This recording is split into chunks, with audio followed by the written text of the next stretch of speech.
at Haymaker Gym in London. You know, I'm a gym rat, David. I see from your social media. Yeah, well, you're on it now because I've spent a week here getting fit, trying to like soak up the culture and the atmosphere at Haymaker. This is my first time ever here. I gotta say, for my sake, the facility is just excellent. It's perfectly measured in space, and even like the weight of the bags, the inflation of the speed bag, the size of the ring. Like, and these things are hard to get right. Yeah, and they were made for me. You know, I wanted the gym. I wanted my own gym when I was training for my world title fights, and I was actually in the archway next door from I think 2008, 2009 till 3 years ago, where I moved over here. So I've had this archway for 3 years, and I've just got it for another 3 years now. So it's got all the stuff that I've needed over the years to get myself into the best possible shape. I have here. It's a perfect setup. It's close to the Park Plaza Hotel. When I sort of bounce back and forth in training camp, you know, Dereck Chisora stays there as well. So it's literally a 30-second walk to the hotel. He's got great food. He says you've got, you got the West End of London right there. It's Westminster's right over the Westminster. You can bridge. watch Big Ben from my balcony. I can see Big Ben, see the time on Big Ben. It's just it's a real nice setup. I've done some great rounds in here. You know, over the years I've had, you know, Deontay Wilder's been down here to spar with me, and you know, all the top heavyweights at one stage or another has come here and gave me some good work. So, you know, I've just handed this over to Dereck to get. He's sparring in the background, and he's feeling the vibe from it. He's feeling the benefits physically, and it's nice for other fighters to enjoy. You know, Carl Frampton did a lot of his training here. You know, George Groves. You know, so many fighters over the years have enjoyed this facility, and hopefully many more to come. Now, it takes quite a bit of success for a fighter to be able to afford a facility that's made for him. Most fighters, their entire career, they're in someone else's gym, usually obviously the trainer, and on that guy's schedule, on that guy's regimen, dealing with that guy's setup. What was it that made this gym different from all the other gyms they did? What does it make that makes it the Haymaker Gym? It's got all of the stuff that I need. You know, I have a very different type of training regimen than a lot of fighters. I do a lot of weight training. I do a lot of, for instance, I've got three or four different types of running machine here from Woodway.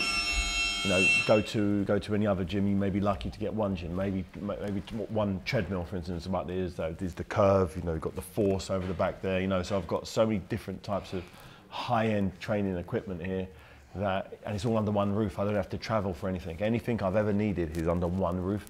And for me, you know, I'm trying to convert all of the experiences I've had over the years, the good and the bad.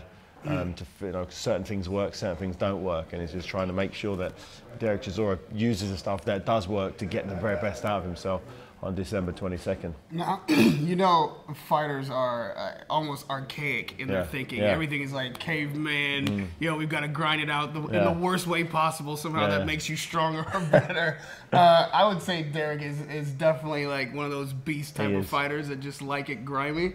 So, first of all, talk to me about what it took to get him to buy into, like, this is a very high-tech system. You have like a dietary thing going on. This is state-of-the-art happening here. It's very different to what he's had to deal with in the past. You know, he's done a lot of stuff on his own schedule. You know, if he doesn't feel like training in the past, he didn't train. You know, whereas I'm saying you want to feel fatigued, you want to feel tired. Your muscles do need to be aching and hurting, because that's the only way you're going to improve, and you're only going to be able to make that forward step if you put the time and put the effort in. And it's taken a little while, but he seems to have become accustomed to feeling fatigued. You know, fatigue is bad and it's good. You know, you have to just make sure you don't hit the same energy systems too often, too much, otherwise you end up getting sick.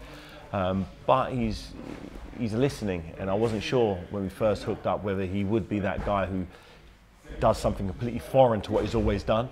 But I think because he can see the difference in his body, his whole body shape's changed, his whole energy system's changed. So since that's been the case, I think the more I've thrown at him, the more comfortable he's been to take it on board, because he's getting the results daily. And some of the sessions he's doing now, he couldn't do even when he was in peak condition, or peak condition in the past for some of his fights. Now, what about the coaching aspect? Because you're a fighter, has had much success. You're obviously able to build this gym around the technique and theory that you have, which means you have a boxing mind. When you see other guys in their sparring, like now, hitting pad work and whatnot, is it difficult for you to like not jump up on the apron and take over It camp? is. Sometimes I see something happening and I want to say, do this, but no, technically it's not my job. No, I'm not his coach. No, I manage him. So I'll say to his coach, how about we look at this, or how about we look at that, and he takes it on board, or he doesn't. It's not my job, and it's tough sometimes because I will say, do this, but he's his own man. He has his style. He has a system of training which has worked. But I want to get him that little bit further. He's lost the big fights that he's been in, and I want him to win those fights. And his coach, fortunately, is open-minded. He's not an ignorant man. He takes on ideas. If I feel maybe he needs to be working on X, Y, and Z, he'll process it. He'll think, okay, then let's try and incorporate it into the next pad work session, or try and implement that on the bags. And it's slowly going the way that I hoped it would. Everybody's on the same page. We all want the same thing. We want Dereck to be the best version of himself. Dave, you ready? You ready? Yeah, you ready? Okay, yeah, cool, perfect. We want him to be the very best version of himself he can be, and he's getting there. We've got what we've got now. It's 5 weeks tonight.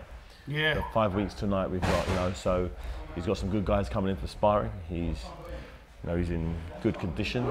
He's sleeping well. He's eating well, and he's doing all the things I hoped he would do. So at this stage, 5 weeks out, I'm very, very confident. I mean, you talk about Dereck being his own man. There's no question about that. Yeah. And you guys are storied rivals. There was a time when all he wanted to do in that ring was beat the shit out of you. Yeah. But now that you've transitioned out of the ring, out of boxing, I'm imagining it takes a different type of skill set to manage other fighters and deal with what they bring. How's that transition been for you, specifically with Dereck? I know what I was like as a fighter. I know what worked for me. I know what didn't work for me. We have very different body types, for instance. I worked very much on reflexes and speed and power. He works on he's got a big engine and he just grinds through people. I've never been that guy to grind through you. He'll punch through your arms. I don't like punching your arms. I like to work round your arms and hit your chin. He just smashes through what he needs to. Where I just try and pick the right shot. So we've got completely different styles. But one thing I realised is to throw hard, crisp, effective punches for 12 rounds, you need to train a certain way. And the way that I've seen some of his past training isn't designed for that. What it's designed for is to throw medium power punches for 12 rounds. But we need to increase the explosivity of his whole body. And it's going to take a little bit of work, and these last final 5 weeks is where we really start putting the power and explosive work in. So come fight night, he's got that one punch now. He's got the one punch knockout, but it's not in every shot. He showed it in his last fight that he's got it, even without even training it that much. But if he starts training the bigger punches, he should theoretically be that much more dangerous from the first round. He's normally a slow starter in his fights and kind of warms into the fight. I don't think that's a wise decision against someone like Dillian Whyte, as he's very effective. He's got a nice long jab. His counter left hook is a thing of beauty, one of the best in the world. So Dereck needs to be as explosive as he's ever been, and he needs to be on point, not taking unnecessary shots. His defense is really important in this fight. A lot of people are just talking about the punch output. Well, they both got punch output, but who can be the smarter one? Who can punch and avoid the return shots? This fight's it's not quite a chess match. It's more a game of checkers. But it's going to be very, very exciting, very, very fast. But what about the mental aspect of the game? And I mean now as a promoter and a manager, but knowing fighters so well, you've been known to give your own handlers some grief in your day. What is it like dealing with that from your fighters? I know when to push. I know when to ask him to do an interview and when not to ask him to do an interview. Right before he's sparring today, not the time to ask him. I never used to like talk to anyone before I used to spar, so I understand that someone who may not have boxed before might say, Dereck, before you spar, could you quickly do this interview? Right. He could do it, but he'll be in the wrong frame of mind and he might say something he didn't really want to be saying. So this, being a fighter, you know when the right and wrong time is to ask someone to do something they don't really want to do. And no fighter likes doing interviews. You know, they just want to train, eat, sleep, and just get to the fight. But you know, it's a pay-per-view event. He has to market the fight. He's got contractual obligations in terms of marketing and promoting. So picking and choosing when those days are, when we let the cameras roll, what they roll. I know, you know, I wouldn't want to do a technical session the same day the Sky cameras are in filming him, because he'll be thinking, I don't really want Dillian watching me what I'm watching the technical side of things, so I'll make sure when the cameras are rolling, he's just doing a cardio session or he's just doing something which doesn't involve anything technical, to give him the peace of mind that he can let his hands go and not worry that Dillian's going to get some type of advantage. You say fighters don't like to do interviews. They generally don't want to do press. They just want to fight and eat and sleep and, you know, live their family life. Do you now, being a promoter, being a manager, enjoy that aspect of the business because you don't have to fight, you don't have to train? I find it a lot easier now. You know, in the past, you know, I've obviously had fights to sell, so I know that's part and parcel of. If you want the big pay-per-view numbers, if you want people to, if you want to fill out an arena, you need to spread the word, and to spread the word, you need to do as many different interviews, whether it be radio, television, internet, YouTube. You need to do whatever you need to do to get your message out there. So I get it. I understand that it's frustrating for a fighter. As a promoter now, you know, as a manager, the pressure's off. I don't have to worry about when I'm training and my mindset. I'm always in a pretty happy mood now. Right. You know, so I'm eating what I want to eat. I'm living my life as I want to live it, and I like interviews, and I know the more interviews I do, the less Dereck has to do. The more I promote this fight, the bigger the numbers are going to be for Dereck. So I know every time I'm doing it, I'm doing my job. You know, as a promoter and a manager, I'm making his pot bigger. You know, so for me, you know, I enjoy that side. It's never been something that I've hated doing. I've kind of learned to enjoy it, because it is literally part and parcel of the game. You know, there are many fighters who don't probably speak English, but they pretend they don't speak English just because they can't be bothered to do an interview. Yeah. Oh, I know. Yeah, you know as well. Yeah. Being so freshly retired, and fighters always talk about sacrifice, what they had to give up to pursue their careers and to be successful. Is there one thing in particular, or maybe a handful of things that stand out that now that isn't the sacrifice you have to make, that is a part of your life that you couldn't really maintain as a fighter? It's the coming and going as you please. It's the doing what you want to do. It's the so-and-so's in town. You can go to lunch, go to dinner. You know, you can just come and go as you please. As a fighter, you can't do that. You have a regimen. You know you're training in the morning at 7 a.m. So you can't be out till 12 o'clock at night. Even if there's a real good party or if there's a good dinner to have, you just have to be. It's the social side of things that I missed out a lot on as a professional fighter, that I'm able to sort of catch up with now. And I know there's no way you can juggle the two effectively. You can't be out there going to openings of clubs and bars and restaurants and all these different things and have a full-time training schedule. Doesn't work. It just does not work. You could already keep it up for a week or two, then you'll get run down because you're not getting the adequate rest in the evenings. Now, you're one of the few fighters that have global success. Like, people know you everywhere. They know you for more than just boxing. So you've been a star a long time, in and out of the ring. How do you find the world of boxing? When you go to America, is it vastly different than the environment you have in England? Is it vastly different than in Russia and then in Germany? Like, yeah, a lot of the times when I go to America, for instance, I'll go to Vegas on fight week. That's 9 times out of 10 I'm in Vegas. Of course, there's a big fight in Vegas. And obviously, fight week, everybody congregates to Vegas. So you got all of the world's fight fans in Las Vegas. So obviously, it's buzzing, and most people then know who I am. But if I go there when it's not fight week, you know, 1 in 10 might know who I am. You know, here 11 out of 10. Yeah, exactly. So I really like America in that way, because it's usually I'm just a regular civilian for the large majority of the time when I'm in America. And it's nice. It's nice to chill and not have to worry about what you're doing, who's looking, who's taking a video of you, whatever the situation is. But the American fight fans, I'm not sure if they're as passionate as the British fight fans. They love their boxing, but there's something different about British fight fans where they'll go to the end of the earth to support their fighters. You know, if Deontay Wilder was fighting in the UK, for instance, I'm not sure how many Americans would fly over, book their flights and spend the $3,000 or $4,000 it will cost for a trip to London.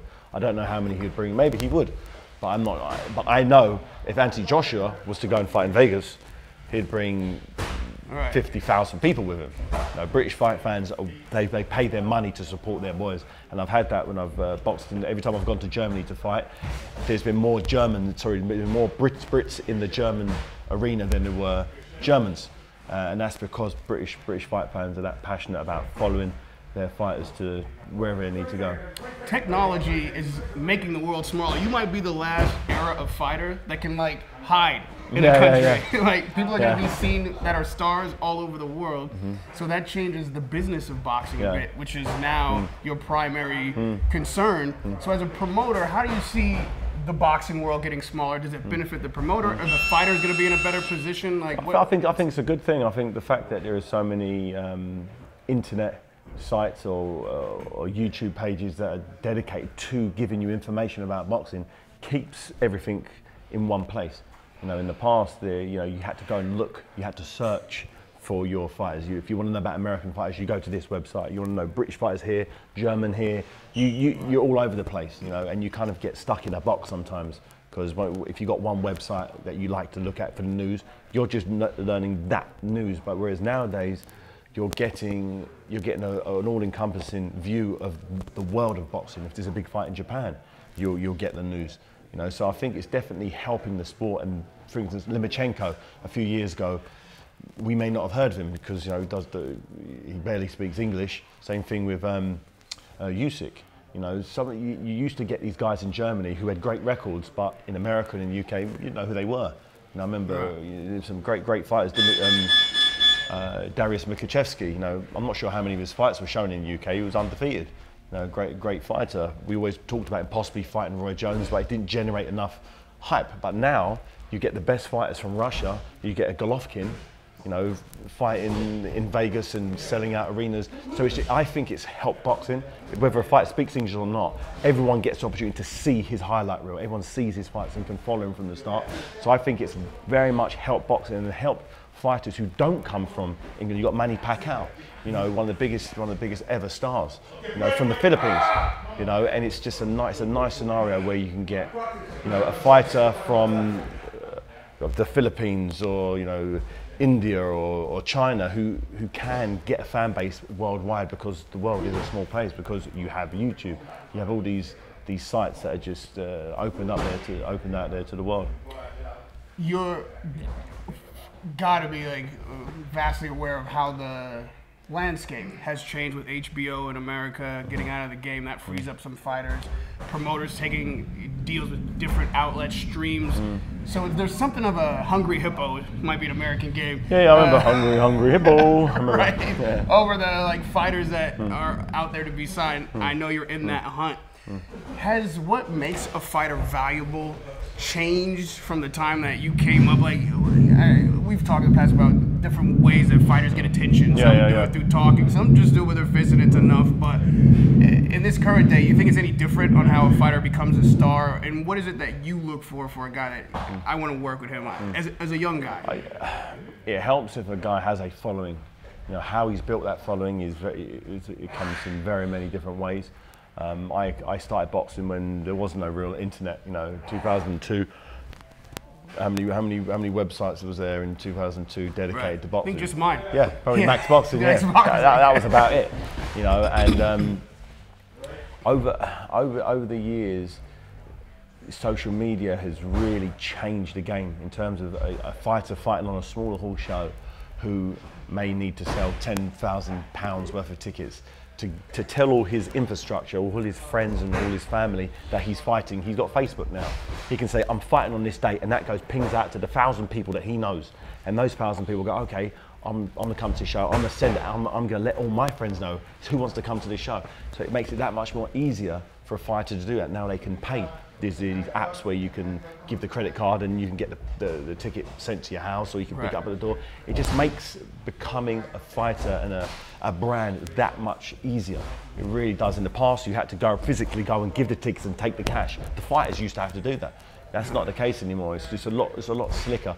So fighters get the opportunity to become stars, because they're willing to put that little bit of work in and around the social side of things, the social media, internet side of things. But on the flip side, they spend the whole time like this, promoting themselves. Instead of being in the gym training, they're now doing this. Their thumbs get a good workout, but they sometimes can miss quality sessions. So you've got to kind of find a balance. If you've got a good manager or a good agent or a good spouse who can take that side of things away from you, which I know a few fighters who are fortunate to have a partner who takes care of that side of things, you can build a following, build a brand, and focus all your energies on training and becoming the best fighter. All right, so I've been in this gym every day. Yeah. This is day 7. This is the culmination of the Haymaker experience. Yeah. Don Charles is about to put me in these mitts. You gotta give me some last minute advice. Best advice I can give is I give the same advice to most fighters. It's head movement is one of the most important things in boxing. Now, a lot of people want to defend by putting their hands up and taking the punches, but I've always found it a lot easier just to make the punches go over my shoulder. When you put your hands up, you're still getting hit. Either move your feet out of range, move your head out of range, and if you can't do those two, then defend. So head movement is key. All right, I'm a big guy like you. Head movement means I got to be on angles. Give me my best counter shot after a head movement. I'd say after slipping the jab, coming back with a left hook is always slows your opponent down. If an opponent comes out and he's thinking, I want to land his jab, he goes to jab, you slip it, and it hits you with a left hook. He's going to think twice about that jab again. By the way, I heard you just hit yourself. That even sounded like it hurt. I'm heavy-handed, what can I say? Jesus. All right, man. Thank you so much for having me in this My pleasure. And here we go. You got your Chisora, Haymaker. This is for you. I'm an official Haymaker gym member, bro. Much love. Thank you, man. Anytime. We'll see you fight week. Definitely, let's do it.